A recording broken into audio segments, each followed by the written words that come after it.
The night was cold and dark. Slush from melting snow littered the rocky mountains and hills around the Owl Lord stronghold of Birdhaven. Lightning flashed as freezing rain poured heavily from dark clouds above. The castle slept, and most guardsmen, scouts, and outriders had found shelter to escape the frigid air.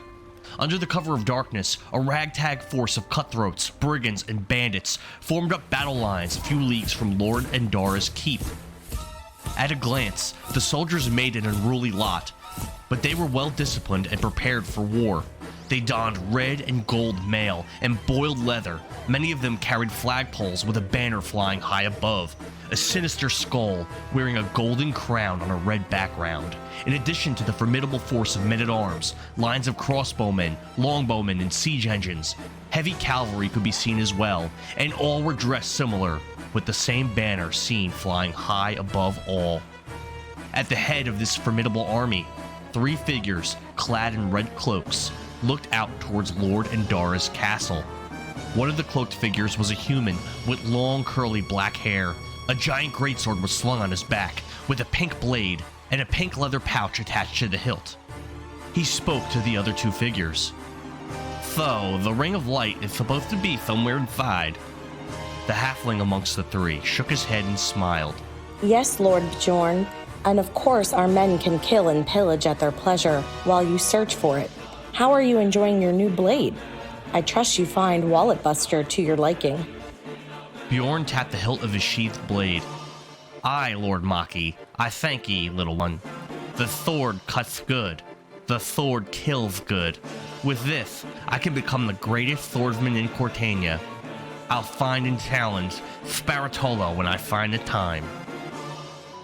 Yes, awesome, exclaimed the 3rd cloaked figure. "Our priority is this magic ring, the Ring of Light. I care not for who is stronger than who, and how many women will be behind the walls of Birdhaven. Stop dawdling and prepare the siege." The last man had a shock of white hair, with a lightning bolt-shaped streak of black running down the middle. He was red-faced, and veins bulged on his forehead.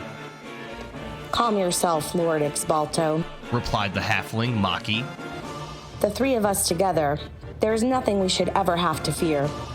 I established vigor, raised our armies from the dregs of the abandoned, and recruited the 2 of you to rule my side. We will gain notoriety as the 3 Fury Lords of Vigor." "I apologize, Lord Maki. I suppose Bjorn can have his fun. Why was he chosen, by the way? Why was I chosen?"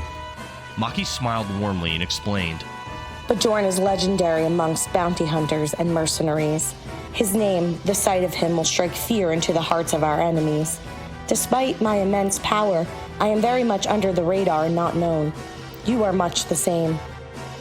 "Yes, my lord. So again, why was I chosen to rule alongside of you?" "Your former master, Shindo, the Mind Delver, served with me as a council member in the Order," explained the halfling. "He spoke often of his greatest student, a mind mage with power only rivaled by his own. When I formed Vigor, I immediately sought you out, Exbalto Valadaxos." "I served under Shindo for many long years, as an acolyte, then an initiate, an adept, and finally a master in my own right. For Vigor, I'll put these skills to good use." "It's time," Maki shouted with determination. "Exbalto, give the order." In an impossibly loud magical bellow, Lord Zabalto Valadaxos turned and addressed the Vigor army. "The enemy stands before us. We will bring him blood and fire, spear and sword, pain and death, anger and madness, fear and fury, for Vigor." In unison, thousands of soldiers shouted at the top of their lungs.